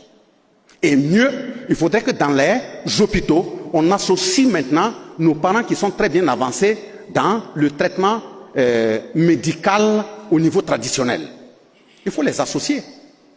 Ce n'est pas des mécréants, ce n'est pas des gens qui ne connaissent rien. Parce que quand vous me dites, oui, on a envoyé un vaccin, moi je dois, ouais, il y a telle maladie là, c'est eux d'abord qui rentrent dans leur laboratoire. Ils fabriquent leurs microbes. Ils viennent, ils les essaient chez nous. Et puis maintenant, ils envoient un produit. Peut-être le produit même est plus dangereux que le microbe. Et on vient, on dit, oui, bon, si tu dois voyager, il faut qu'on t'injecte ça. Et puis ils prennent le nom d'un grand-père chez eux là-bas, ils mettent là-dessus. On amène des vaccins ici, oui, Johnson & Johnson, et Melinia, je ne sais même pas comment ça s'appelle. Peut-être Johnson même, vous croyez que quelqu'un qui était peut-être un vagabond, un criminel qui est mort même en prison, on prend son nom, on met sur un vaccin. Toi, on vient t'injecter et tu veux être quelqu'un? Tu ne peux pas être quelqu'un? Donc, ce qui fait que quand on vient, on dit oui, on va t'injecter, et puis même, il te donne des conseils, oui, il faut prendre. Quand tu dois injecter ça là, pour que le médicament puisse correctement agir, bon, il ne faut pas manger ceci, et si tu veux manger, il faut manger à telle heure, tu dois faire 1 semaine, 2 semaines sans prendre l'alcool. Quand ils disent comme ça là, il faut bien noter, c'est ça qu'il faut aller prendre pour détruire leur dose. Détruire leur dose. On dit oui, Johnson & Johnson, oh oui, il faut vacciner.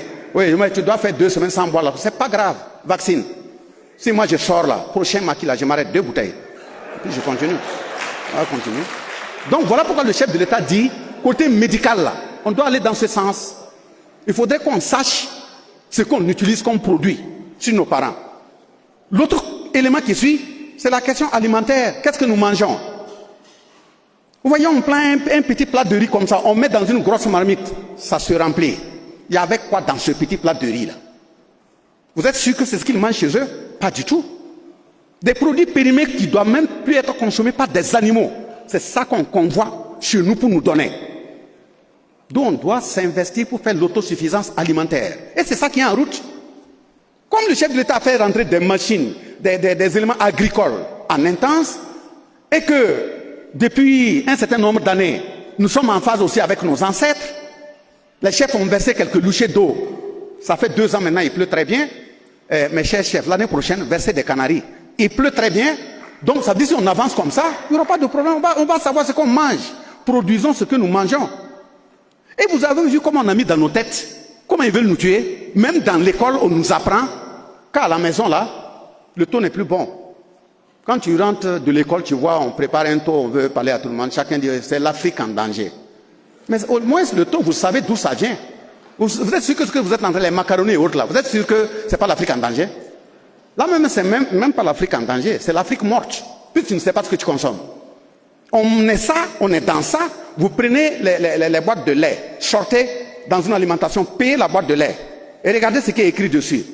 Et tapez sur le net dans une même alimentation en Occident. Ce n'est pas du tout la même composition. Donc qu'est-ce qui nous envoie? Qu'est-ce qu'on consomme? On est dans ça, des enfants de 13 ans, 12 ans, 14 ans, ils vont à l'hôpital, on dit qu'ils ont tension. On ne sait même pas quand est-ce qu'ils se sont mariés. Et je n'ai pas dit que Maria donne tension. Ce n'est pas ce que je vais dire. Mais comment un jeune comme ça peut avoir tension? Mesdames, est-ce qu'on doit continuer comme ça? Vous voyez, quand vous partez même, Dieu vous donne l'enfant et ainsi de suite. Regardez tous les produits qu'on utilise pour bombarder. Et puis après, bon, 1 accouchement, 2 accouchements, 3 accouchements. Bon, madame ne tient plus. Mais regardez nos mamans. C'est le Sumbala, la potasse. Il fait même jusqu'à 10 enfants. Mais il continue de marcher, aller très loin. Et on continue, même avec tout ça, on croit que, bon, il faut tout faire pour les ressembler, amener leurs produits. Nous, on va quitter dans ça. Et l'avant-dernier élément, on ne va pas continuer de laisser nos chefs d'État qu'ils viennent accuser, attraper, aller juger chez eux en parlant de Cour pénale internationale. Non.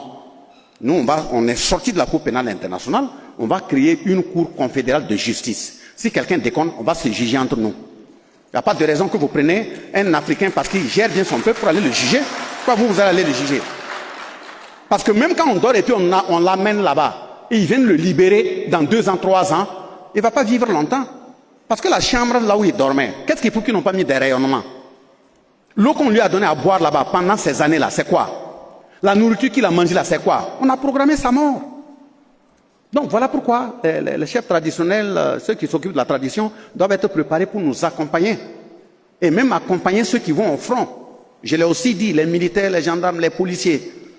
Ils s'en vont, un jeune qui va, il n'a jamais vu même un cadavre avant d'aller au front. Il va trouver des lieux de bombardement, des intestins partout. Il revient, c'est vrai, il est revenu vivant, Dieu merci. On va dire qu'il n'est pas blessé, Dieu merci. Mais c'est physiquement qu'il n'est pas blessé. Vous êtes sûr qu'il n'est pas blessé quelque part? Or, dans nos contrées, avant même, nous, on est partis en Europe, on a vu dans des musées des corps qui dépassent 400, 500 ans, qu'ils ont pris en Afrique ici, qui sont partis poser sur eux. Quand tu regardes sur la feuille là, c'est des herbes qu'ils ont utilisées pour traiter la personne depuis l'Afrique. Et ce n'est pas ces herbes qu'ils ont étudiées maintenant pour faire des trucs de formol, ainsi de suite. Qui a dit qu'on n'est pas scientifique? Quand le chef se lève, il s'en va pour prélever un produit en brousse. Ou bien il envoie quelqu'un pour dire, sur tel arbre-là, si tu dois cueillir la feuille, il faut la cueillir à 14 heures. Si tu dois enlever la racine, il faut l'enlever à 5 heures, 6 heures du matin. Si tu dois enlever l'écorce, enlève la partie qui est orientée vers le soleil. On peut dire qu'une telle personne-là n'est pas un scientifique. Parce que le vieux sait exactement, là, dans son fonctionnement, avec la sève là, à telle heure de la journée, quelle peut être la composition dans telle partie. On peut dire qu'une telle personne n'est pas scientifique. Mais maintenant, c'est à nous de ne pas régner ces connaissances, nous fonder, nous référer à eux pour voir comment il faut améliorer scientifiquement pour avancer. Et le dernier élément, c'est l'éducation. Il faut qu'on change le contenu. On change les curricula. Il faut qu'on réécrive notre histoire. J'ai pris le cas de Christophe Colomb, mais ça ne se limite pas là. On nous a écrit des choses imposées pour même nous insulter. Voilà, ils ont fait la Seconde Guerre mondiale. On est venu nous attraper, nos grands-parents, qui sont partis, des braves, se battre. Défendre, ce n'est même pas seulement la France. Ils sont partis défendre toute l'Europe. Mais maintenant, on dit, bon, aux gagnants là de venir, ils vont discuter, voir comment il faut organiser la paix dans le monde. Ils ont vite fait chasser l'Afrique. Même ceux qu'ils ont amenés au Sénégal, moi j'ai représenté le chef de l'État l'année passée à la commémoration, dans le mois de décembre. Jusqu'à présent, personne ne sait dans le camp de Tiaroy là, combien sont tombés là-bas. Mais avant même d'arriver au Sénégal à Tiaroy, en passant par Madagascar et autres, en les amenant là, il y a les récits qui sont là, où des gens ont été exécutés en route. Des parents ont été martyrisés, exécutés en route. J'ai même écouté hier nuit, l'intéressé par l'Amouré. Il a de la mémoire, ils sont en train de le rechercher. Je me demande s'il n'est pas de Tinkodogo. Il a retracé, même quand ils ont fini la guerre en France, comment tous ceux qui ont été blessés et autres, ils les ont sélectionnés, blessés mais guéris, ils les ont sélectionnés, les gardés, pour qu'ils restent là-bas, afin de ne pas les ramener vers l'Afrique parce que ça va révolter leurs enfants. Tout ça, ça existe. Et on dit aux vainqueurs de venir, on va réfléchir, la France court aller s'asseoir à la place de l'Afrique. Toi, tu as vaincu qui? On dit qu'un général ne court pas. Votre général de Gaulle a couru aller chez ses oncles en Angleterre. Allez s'asseoir là-bas pour nous appeler. Nous, on est venus vous défendre. Et puis vous dites, vous aussi, vous êtes vainqueur. Vous avez vaincu qui? Mais comme ils ont leurs livres, c'est eux qui écrivent. Ils écrivent et puis ils viennent nous apprendre que même nos grands-parents qui sont venus ramasser aller là n'étaient rien. Qu'ils n'étaient même pas à droite. Quand on dit que la cible est ici, ils tirent ailleurs. Et puis on colle un nom, tirailleurs. Et nous aussi, on est fiers, nos grands-parents tirailleurs. Non, nos grands-parents seront rebaptisés les libérateurs historiques de l'Europe. Ils seront rebaptisés. Mais vous voyez, il y a combien de documents dans lesquels c'est? Et comme moi aussi je veux vous écouter, je vais m'arrêter là, afin que nous ayons des propositions que nous allons pouvoir mettre au propre et présenter à qui de droit nous a envoyé en mission. Mais je tiens à dire, le chef de l'État ne nous a pas fait confiance parce qu'on est plus intelligent. Non. Il faut avoir l'humilité, la modestie de le dire. Il ne nous a pas fait confiance parce qu'on est fort. Il ne nous a pas fait confiance parce qu'on est grand de taille ou gros. Il nous a fait confiance probablement parce qu'il a estimé que nous avons un minimum de facilité de contact pour demander l'accompagnement des communautés. Une révolution populaire progressiste, populaire parce que c'est un pouvoir des populations, c'est un pouvoir des communautés, c'est un pouvoir des masses. Pas un pouvoir où on te donne, on te nomme dans un poste et puis tu vas t'asseoir au bureau, oui, de façon ronflante tu t'assois là-bas. Non, c'est un travail de terrain. Voilà pourquoi on avait proposé, si le chef de l'État t'appelle dans cette période de guerre et qu'il te nomme à un poste de responsabilité, on devait même permettre à la gendarmerie, la police, la douane, les militaires, les eaux et forêts, les GSP, prendre l'intéressé pour qu'il les suive au moins une semaine, 10 jours. Il faut l'amener avant de revenir l'installer. Même s'il ne sait pas tirer là. De toute façon, si ça chauffe, il saura tirer. Il va aller regarder comment on bombarde, comment les corps sont. Quand il revient s'asseoir, dès lors qu'un rapport quitte la gendarmerie, tombe sur sa table pour dire qu'il y a tel besoin, au vu de ce que lui-même il a vu sur le terrain, il sait que ce n'est pas de l'amusement. Si Bassoman n'est pas au courant de ça, donne le temps de croire que bon, tout ce qui vient là, bon, ça peut attendre. Ça peut attendre. La vie des gens est en danger, les gens ne dorment pas. Toi, ça peut attendre. Ils sont combien? On les envoie, on dit c'est pour aller faire 3 mois. Ils se retrouvent à faire 8 mois. La famille est derrière. Et ce qui est très grave, il n'est pas là. Moi, je suis dans ma famille. De l'autre côté, dans sa famille, ça pleure. Je ne suis même pas fichu d'aller voir ce qui se passe. Ce n'est pas à lui d'être au front et en même temps avoir l'esprit de voir si sa famille a mangé ou pas. Et le tout dernier élément par lequel je termine, c'est ça. Vous regardez notre comportement. Je suis assis en famille, des enfants viennent rendre visite à mon enfant qui est leur camarade. Ils viennent nombreux. Et puis un visiteur va venir dire, bah seulement tes enfants sont combien? Et moi je vais regarder parmi ceux qui sont assis là pour dire oui, ils sont 3, voilà un tel, voilà un tel, voilà un tel. Mais parmi les enfants qui sont en train de me regarder là, certains n'ont plus leurs parents. Et leurs parents sont où? Est-ce que nous ne sommes pas malades? L'enfant est un bien communautaire. Et c'est dit dans la charte de Kurukanfuga de 1236. C'est un bien communautaire. De toute façon, le jour où on va dire que je ne respire plus, ceux qui vont me laver dans la morgue, ceux qui vont me mettre dans le cercueil, ceux qui vont me positionner dans la tombe, ce n'est pas les enfants que j'ai directement mis au monde. C'est ce qui fait, je dis aussi, même quand on va nous enterrer, il faut qu'on fasse attention. On revient, on dit merci à Bassolman, président d'institution. On dit merci à Porgo, directeur de cabinet. On dit merci à M. Sigiré, vice-président, chargé de développement. On dit merci à M. le gouverneur. On doit commencer à dire merci à ceux qui ont creusé et ceux qui ont fait l'enterrement, et qui ont fait le travail. Donc, je m'arrête là et je suis prêt à vous écouter. Grandement merci.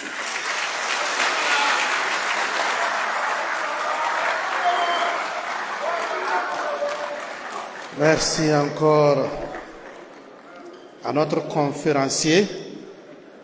Mesdames et messieurs, nous vous disons merci également pour votre présence et votre attention. À présent, nous allons rapidement donner la parole, selon le chronogramme, au vice-président pour son intervention. Après cela, nous allons voir si les autres ont des mots à dire et nous allons passer aux échanges. Vice-président, vous avez la parole.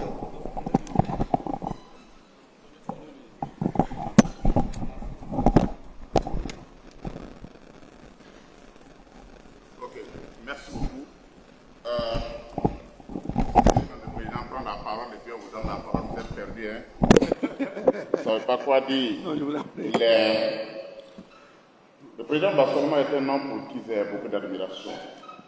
Voilà, bien avant que je ne sois même nommé vice-président chargé du développement, j'avais beaucoup d'estime et d'admiration pour ce monsieur-là. Parce que c'est un homme engagé, il est sincère, il est profondément humaniste. C'est un homme qui a beaucoup de talent. Et je me demande encore une fois de plus d'applaudir pour monsieur. En tout cas, pour moi, c'est un honneur d'être à ses côtés. Et quand j'ai été nommé service de chargé de droit, d'abord, pour lui rendre hommage, lui témoigner ma gratitude, et lui dire, Monsieur le Président, c'est un honneur pour moi d'être à vos côtés. Nous sommes à votre école. Je suis là pour apprendre, et je sais qu'avec vous, vous allez pas. Et certainement, je suis en train d'apprendre avec Monsieur le Président. Je demande à Dieu au membre des ancêtres de l'accompagner, de le aider, de le protéger, de le garder en bonne santé. Parce que c'est un fils digne de la nation nationale. Et ce monsieur est une grande chance. Nous devons l'accompagner de notre société. Merci beaucoup, Monsieur le Président.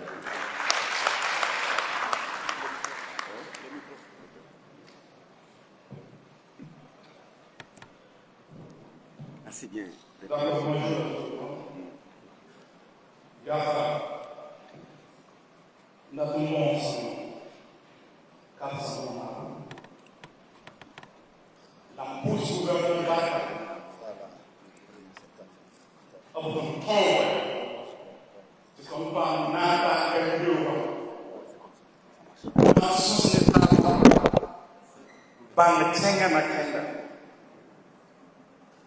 L'épouse de mon embarque. Abon tourné va du zikao. Ton soureti. Ton ni tiru wadi. Iri yiri wali wadi. wẽnda yam sẽn wa n zika ne naamã sẽn zɩlg yãmb tɩ yãmb wa zika wa tõnd kota naaba wẽnd tã maan yãmb ne woko tɩ y paam n zẽk burkina faso zugu parce que neb ne sẽn zika rũndã wã tɩ fãa rũmã yãmba ko d kota naaba wẽnd t'a zẽk y see zẽkɛ tõnd na n zẽk n pʋgame la conférence sẽn maana y see n kelg sõma Commission nationale de la Confédération des États du Sahel. Apawa namani ya définition nambe. Man PowerPoint ou bien la seba. Ngese commission définition est bon. Il y a bon man ayo. Il sait quelle est la somme. D'accord, le vice-président c'est pour moi. 16 juillet 2023. AES Créga. 16 septembre, pardon, 2023. Le 6 juillet 2024. Bamfawa, Koro. Yana Winnie, tu gommes de Nigara. Gomme de Nigara, pas de définition number yé. Gomme de Nigara, ya ton domaine, yes, ton de nation, ça one tour. Tu ton de mora ou taba. Tɩ neda fãa paam bãngẽ tõnd yaab rãmba vɩɩmã wãnto la n saara maana tõnd wãnto la n saara pasa tõnd yaab rãmba wãnto a mosba wãnto t'a saam mik t'a ya gom noog bɩ f gãng le furog n wa n zĩnd bũs sẽn le mik t'a ya gom sẽn na n rebã fo tɩ yĩn yaas parce que f sãmba roga fo f ma roga fo fo sẽn dog n yik n yaasame tɩ kara kũum samde fo yals rao yals donc commission conférence a pa définition namde ayo a ya wat fo de sõs lansaar namba sẽn yet arbre a palaabra tɩ d paam n wʋm daamoore tɩ président wã sẽk koɛɛga yeel yãmba yaa tõnd le lansaara yaa depuis indépendance sẽn sɩng n tãag rũndã yaa lansaara yaa tõnd koobla d belgre d koobla d belgre a sã n yet indépendance yaa yaba mi indépendance formel pa sɩbe a sã n yet élection yaa a zoe yãnka neda pa sɩbe a sã n yet problème tar yenna yaa ya tõnd la a yikr n tẽg problème wã tõnd n tʋgd n yɩ yella taoor tɩ yẽ be poore deuxième guerre mondiale ne troisième guerre mondiale la yaa ya tõnd yaab rãmba zĩnd beene yaa n fãag falas yaa t'a debol zoe buug tãngã yaa n tʋg n zĩnd beene tɩ tõnd nebã ree tẽngã n yeta leb wa t'a yaa wẽnde be waaba la ba zaɓa be wɛɛba neba yi tɩ sẽn tʋg n zab fãa frãnsa yaa ba maan ba wãne ba tall ba wãne keng n wẽneg n yɛɛlba mik ba seel na n beeg zĩrg bõn na n yaooba pension wã bãmba arzɛka na n woor wãne tɩ ba tẽo bãmb ku cabra ba nene ba tẽo ba ku yã wã ya koy noogda ya koy tʋ fo saa wʋm tɩ fo yaaba ne zẽngã waale no pɛl tɩ f maan yẽmba kɩta zabe pa zab n kõog tɩ zabra a sẽn zab n kõogã yĩng zaam n be wɛɛ yaa yãka yõorã yẽ seen noog tɩ d tẽngaande président de la commission nationale a ne a délégation tɩ ba maan conférence n wilg tɩ ya conférence de sensibilisation tõnd mi yame tɩ yãmb ra pʋʋl buuda tõnd la buuda la ba yɛɛlame tɩ yel pa maande a beoogã pa vẽe tõnd seg taaba beoogã vẽename tɩ sega taaba wĩnda yãmba wʋma koɩsa rawa fo seel yetɩ tɩ yaa raoame ba pa gomd ne fo noorã yiri ayo ya wʋma koɩsa ya wʋma président namba kãaba sẽn tiri yaasa sama loor poore président namba sẽn tiri yaasa ba bẽmba loor poore président namba sẽn tiri yaasa sãnkara loor poore yetɩ pa na n yɩ yaa sẽn parã pa na n yɩ ya Ibrahim Traoré, ya Chiayi, Bata Koita. When now so come to Bamba Tilias, ye from the room, from the quarter to the fire to watch the room, to the room when you pay, la room when you see that, what she didn't know now. So, Mamma, the room, Somba meti nam ni kuku suna wado kori biton ton wadi da entis ti ton koma ton buru ba ni si da la pe president o da mani su ti de ko yas mani su ti de ko waziri mani su ti de ko ba da si ya ne na Mouiller la réunion est un cas où mouiller la réunion parce que les gens j'ai dans mon parti, j'ai dans ma cour avant les il y a le famille de gestionner à moi il y a à il y a ma cour dans la main c'est pour le dans ça là on va ça pour le type pas dans la du président la salle c'est le niveau quoi quand il y a président aussi bombe à fragmentation générationnelle. Dans ça, c'est pas comme ça. On a un témoignage. On est vraiment pas comme combien de temps de l'année, on va pas comme il y a ça va pas comme on a eu le temps de se battre, qui n'est pas pour nous zine, pas que tâche qu'on doit se marier, non. On a un coup de parler à l'ouïe, on le joue là. Souvent, c'est la sacrée. Il y a une là quand je pousse, ouais, il y a pas de comment les arbres de il y a ça, on a point de c'est du fond, il y a un petit là. Il y a le quelque part, bon, le quelque part. On a la masse de filles, il y a posé question à moi. Le président parle de technique, mais il y a une conférence. La Waka Kazok. Et pour ça, pas si moi, qui au tour, wazika mwezi katina kakini pawele ni mwene lepsela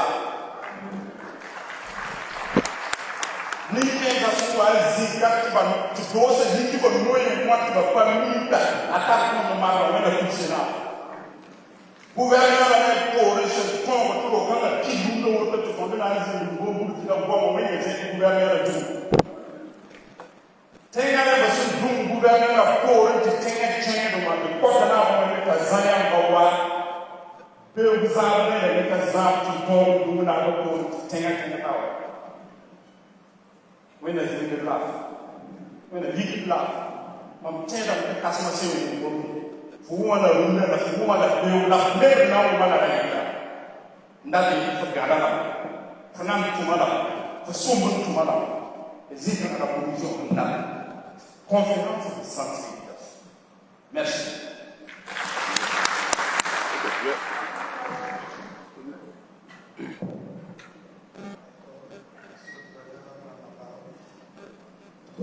Président, avec votre autorisation, dans le ministre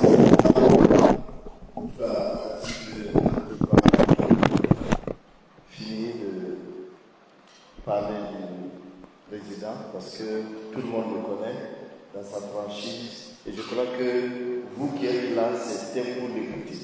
Et je sais que quand il a dit que c'est fini, il va laisser, je sais que vous êtes découragés, mais ne soyez pas découragés. À travers vos questions, il va revenir sur d'autres sujets. Je sais que vous voulez, en tout cas, l'entendre, même si c'est jusqu'à 18h. Je sais que vous ne serez jamais fatigué de l'écouter. Et le président a fait discours. Tout va bien. Burkina Faso, la Volta, Burkina Faso, vous avez tout suivi. Et moi, je ne vais pas revenir sur tout ce qu'il a dit, mais il y a deux points sur lesquels je vais intervenir. Il a mis un point sur la chefferie traditionnelle. Il a fait l'historique, il a dit ce qui s'est passé, et je crois qu'on doit ouvrir le et il faut qu'on revienne malheur. Et aujourd'hui, quand je prends la région du Nakambe, nous avons beaucoup de communes ou des villages où nous avons deux chefs, de plus souvent c'est deux chefs. Donc il a mis le doigt dessus et je crois qu'en son temps, en tout cas, on va essayer où nous sommes, nous attendons le statut de la chefferie traditionnelle pour essayer de réglementer tout cela. Le deuxième point, puisque tout ce qu'il vous a dit, peut-être qu'il y a d'autres, vous étiez au courant, mais moi, ce que je vais vous dire, vous n'étiez pas au courant. Je vous parle maintenant pas en tant que gouverneur, en tant que chef militaire et en tant que premier commandant du bataillon G5 Sahel. Et je voudrais parler de la France. Quand j'ai reçu, en tant que premier commandant du bataillon G5 Sahel, nous avons reçu des véhicules que la France a donnés, flambant neufs, bien les peintures étaient neuves, tout. Effectivement, quand nous avons reçu les véhicules, on a commencé à utiliser, mais quand c'est tombé en panne, dès qu'ils ont ouvert le moteur, on m'a appelé. Mais c'était un vieux matériel qu'on a mis de la peinture pour venir nous donner. Et si vous avez remarqué, le G5 Sahel a été tué dans l'œuf. Pourquoi? Parce qu'il y a des États qui ont donné des milliards, qui ont proposé des milliards pour aider le G5 Sahel. La seule condition, que eux-mêmes, ils nous livrent le matériel. La France a refusé. On n'a qu'à leur donner des milliards et eux, ils vont donner le matériel. Ça n'a jamais marché. Donc, le G5 Sahel était déjà tué dans l'œuf parce que tout ce que l'on devait avoir comme matériel, on ne l'a pas eu. Donc, c'était pour vous montrer un peu, pour compléter ce que le président a dit. Et je crois qu'aujourd'hui, avec ça n'engage que moi, avec l'avènement du MPCL2 et avec la révolution progressiste populaire. S'il n'y avait pas eu le MPCL2, on avait perdu beaucoup de parties du Burkina Faso. Même Ouagadougou, ça allait se faire en avion. Ouagadougou, ça allait être difficile. Toutes les villes allaient être coupées. Je vous dis, toutes les villes. Si ce n'était pas en hélicoptère ou en avion, on n'allait pas pouvoir rallier le Ouagadougou. Ce n'est pas possible. Ça, je vous le dis, parce que j'étais sur le terrain depuis 2016. Et ce que nous avons eu, grâce à vous, grâce à vos contributions, ce que nous avons eu comme matériel, on n'a jamais eu ça dans l'armée burkinabé. Jamais. Jamais. Donc, et aujourd'hui, c'est vrai. Certains peuvent le faire. On va commencer maintenant ce que vous connaissez. Mais en entendant là, le terrorisme est en train de vouloir récupérer. Mais quand vous prenez la région du Nakambe, le président en a parlé, ça va se faire ici. Regardez Faso Mergo. Tout le monde adhère, tu aimes Ibrahim, le capitaine Ibrahim Traoré, ou bien tu ne l'aimes pas, mais tu vas contribuer parce que tu veux que ta commune soit belle. Et c'est ce que l'on doit faire aussi pour bouter le terrorisme hors du Burkina Faso. Malheureusement, dans la région du Nakambe, il y a des traîtres. Et je vous dis que ces traîtres seront traités. C'est clair et net. Ça, je vous suis content. Voilà, donc, moi, je vais m'arrêter là. C'était pour ajouter, si on ne peut pas compléter, mais c'est des informations que j'ai données. Ce que nous allons faire, il est 11h28. On va donner... les gens vont s'inscrire. On va faire ici 5, 5, 5 et puis on va arrêter. Donc, à ma droite, 5, ici, au milieu, 5 et puis à gauche, 5. Ok? Là, prochainement, ou bien, voilà. Ou bien on diminue, oui?